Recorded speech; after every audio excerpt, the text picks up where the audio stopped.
আসসালামু আলাইকুম। অনেক প্রতীক্ষার পরে হালসা কলেজ মাঠে যেই মাঠে যে সমস্যা ছিল, সমস্যা নিরসনের জন্য মাঠে বালি ফেলার কাজ শুরু হয়ে গেছে। অসংখ্য ধন্যবাদ জানাই সমস্ত ক্রীড়ামোদী ব্যক্তিবর্গদের। কলেজ মাঠটা তারা নিজ দায়িত্বে নিয়ে মাঠের কাজ চলমান রেখেছে। আসলে আমরা আজকে খুবই আনন্দিত এই কাজের জন্য। তো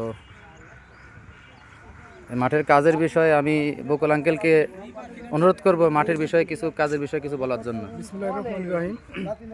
আমাদের এই এলাকার খেলোয়াড়দের অসুবিধার কারণে এই বর্ষা মৌসুমে এই মাঠে পানি জমে থাকে, যার কারণে আমরা সবাই মিলে ইউনো স্যারের কাছে আবেদন করছিলাম যে এই মাঠটা আমাদের মাটি ভরাট করে দিতে হবে।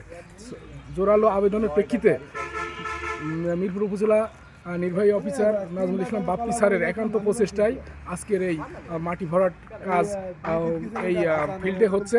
আমরা ইউনো স্যারের কাছে চিরকৃতজ্ঞ থাকবো হালসাবাসী। ধন্যবাদ।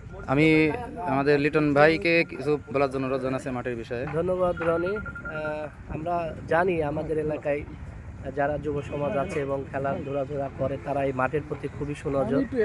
আমি মেম্বার হওয়ার পরের থেকে ইনশাল্লাহ একবার মাটি ভরাট করেছি, কিন্তু সেটাই অল্প হওয়ার কারণে এই পানিতে ভরে থাকে এই মাঠ। ইনশাল্লাহ ইউনো মহোদয়ের তত্ত্বাবধানে তার প্রচেষ্টা এবং আমাদের আমবাড়ি ইউনিয়ন বিএনপির নেতারা তাকে নিয়ে এসে এই মাঠটা পরিদর্শন করায়। বিশেষ করে বকুল ভাই, নাইব ভাই ছিল, আমার ইয়ারম্যান সবাই এখানে উপস্থিত ছিল। তাদের তত্ত্বাবধানে এই মাঠটাকে সুন্দরভাবে মাটি ভরাটের কাজ চলছে।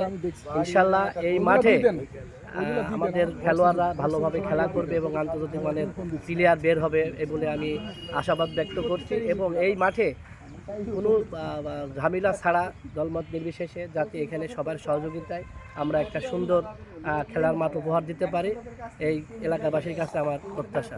ধন্যবাদ অনেকে। ধন্যবাদ ইউনো মহোদয়কে এত সুন্দর একটা মাঠের একটা কাজ আমাদেরকে এনে দেওয়ার জন্য।